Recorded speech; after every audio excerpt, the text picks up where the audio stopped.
Alright, this is going to be a quick video to show how to pull an object or a person or whatever out of footage, meaning I'm going to be left with, in this case, just myself playing bass, and I'm going to be doing that using a tool called Rotoscoping, so that uses the roto brush, and it's pretty easy, so we can just jump right into it.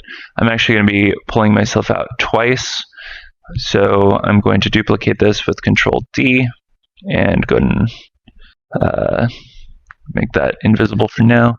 And I'm going to double click over here, and I will say real quick that you're supposed to set the resolution to full. I set it to half just because this is 8K 3D footage, which is crazy huge, so I'm only going to be doing half to make it less ridiculous on my computer. But so you click this tool right here. The shortcut is Alt W, so if you see me just pulling the tool up, that's how I'm doing it.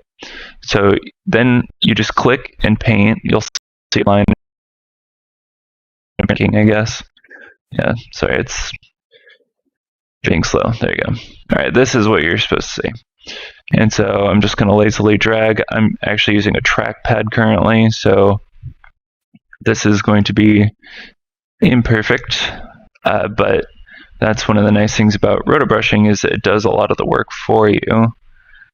And so it doesn't matter if I just do that because it's going to pull it up for me.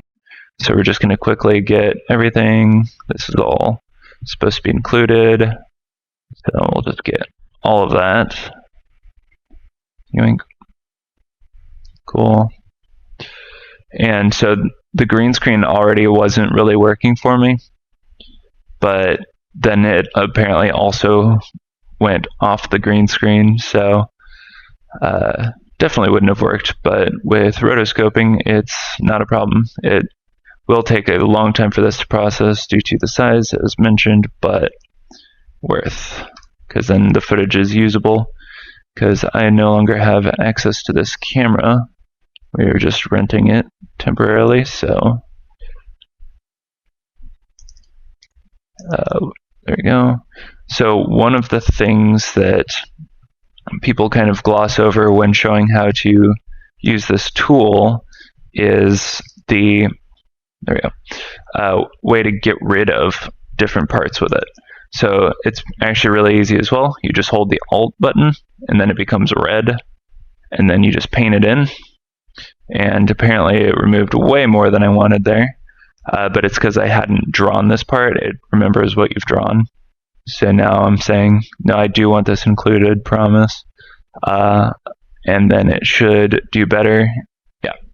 So it remembered, okay, don't include this part. So I need to do a little bit of precision work here, but overall this is much, much better. And going to do a little bit of extra coloring in here on my shoes.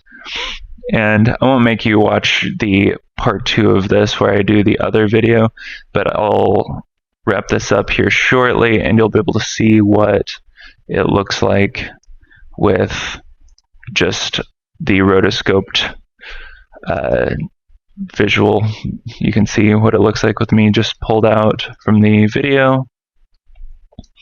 It's being pretty slow here because of the footage size. Looks like I need to do some detail work here on the left.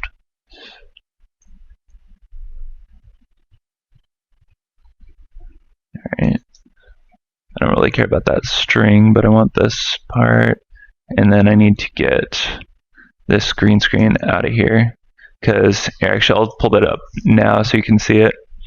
So it looks pretty good, actually, except for that. So that's a good way to double check. And then there's a little bit of green reflection, which makes sense. But you can just use that with different tools like the color keying and all that. So I'll be dealing with that after the fact. Oops, I don't want to include that stroke and confuse this thing. So remove this. Thank you very much. So that looks pretty good to me. And as you can see, boom. So I will also show you real quick how to render it. Obviously, I'm not done, so I'm not going to do that, but I will show you how to do it if I can activate brain power real quick. All right, so add to render queue. So what I wanted to show here in the render settings is this. You need to include the alpha channel. I personally like QuickTime a little better than the AVI, but the main takeaway here is you got to include alpha, or else you're just going to have this whole black background included as well, and you'll be sad. So there you go. That's rotoscoping using the roto brush. Hope that was helpful. Catch you later.